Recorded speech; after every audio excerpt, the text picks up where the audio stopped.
Good morning from aboard the Wildflower. And some of you are probably wondering what the hell we're doing on a sailboat.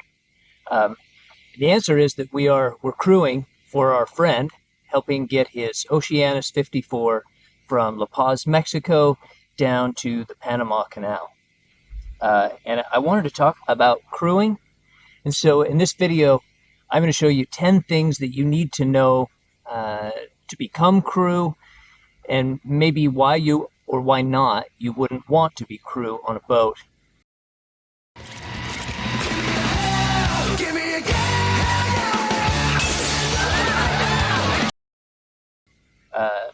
And number one, and there's just no other way of saying this, it's imperative that you understand that you are not on vacation. So this is a transaction.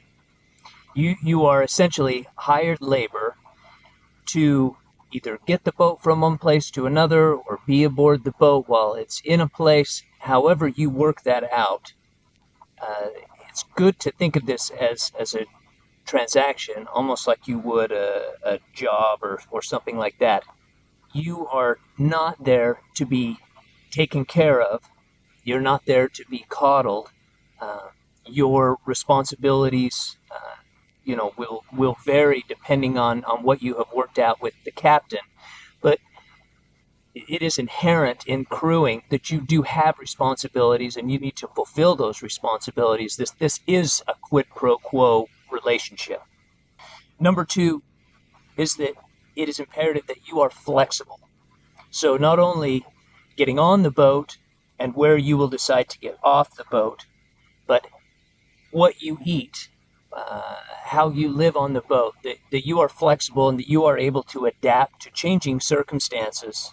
It's just the nature of being on a boat, especially one in transit, that you can only get certain types of supplies in some places that due to weather, you might not be able to make an exit window. So if you've already set up a flight, there's nothing more dangerous on a boat than a schedule. So again, maximum flexibility makes for the best experience for everyone. Number three, you're not the captain. And if you've captained your own boat, like I have, it can be a little bit tough on this because you don't get to make all the calls.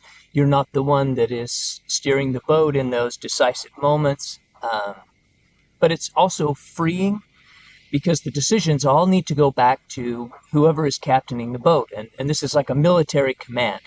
The captain of the boat makes the big decisions, and they take the credit when things go good, and they take the fall when things go badly. Number four, expenses can vary, and you should work that out before. So depending on what kind of crew you are, the more or less experienced, this could include a number of things. It could be that your travel to and from wherever you're getting on and off the boat is included. It could be that your expenses while on the boat, food and fuel and everything else are included. Are your expenses off the boat covered? So if you get off and go to dinner, are they covered or not? But if you work that out before, it's going to be a lot better than trying to work it out after. Number five, experience counts. It is important. And the reason that someone would really ask for you to crew on their boat is because you have experience. So you need to get that experience under your belt. And it's really not as hard as you might think. So if you want to crew on a sailboat, you really need to understand basic sailing. You could take an ASA course. You could join your local yacht club or sailing club. You could take, just some free learn to sail courses. You can learn on YouTube, and that it's not quite the same as having actual real life experience. And if you want to be on a big trawler or power boat, you should be on those. You should know kind of the basic navigation rules of a boat, the different lighting schemes for navigation lights and steaming lights, all that stuff. The more that you know about it, the better experience you're going to have out. Number six, technical experience counts. Technical experience it's very important. And in fact, the truth is I have probably more technical experience than I have sailing experience, although I've done a lot of miles in a sailboat. I spent many more years as an engineer, as an electrician, building and remodeling old houses. So, that's one of the things that I bring to the table myself, is a detailed knowledge of electrical and electronics. But that's not the only thing that has value on a boat. Your willingness to cook, your willingness to clean, your willingness to take part in whatever maintenance chores that happen on the boat, and they are relentless, they are unceasing.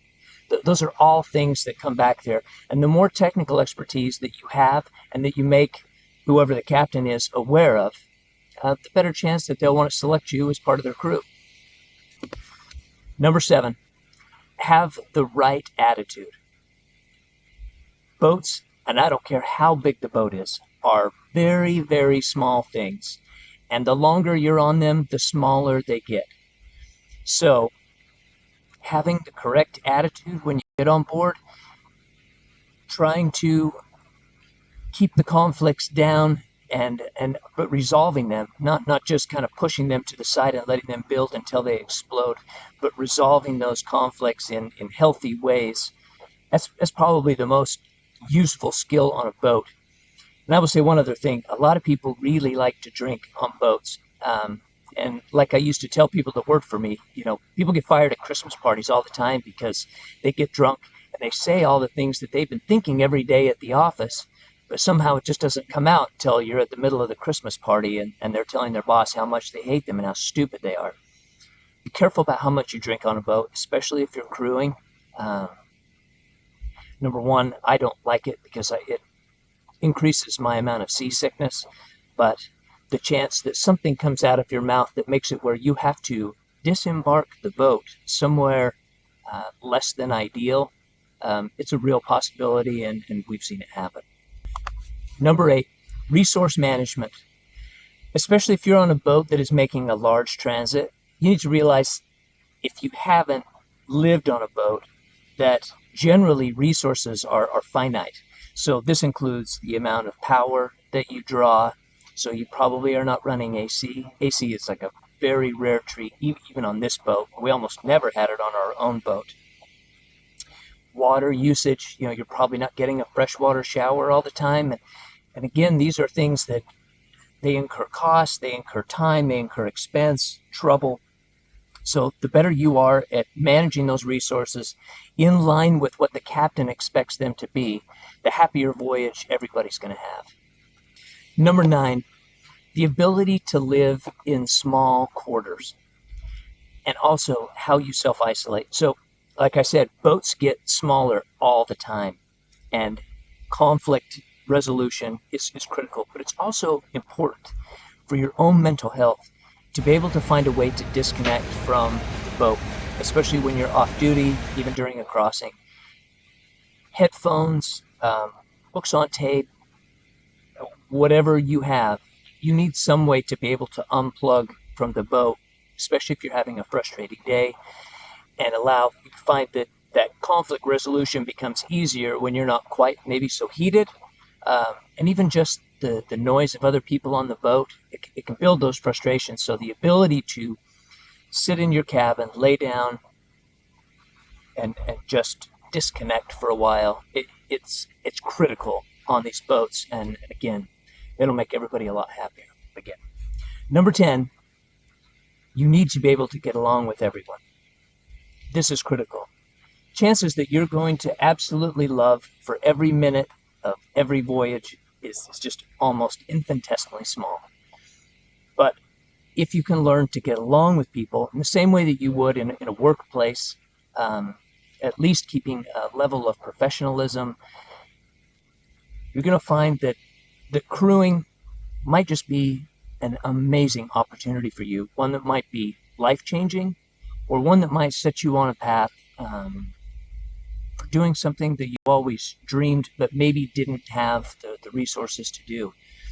Crewing is an amazing opportunity. We've been extremely fortunate in this. And again, if you can keep those few things in mind, we highly recommend it. And it's a fantastic way to keep on traveling.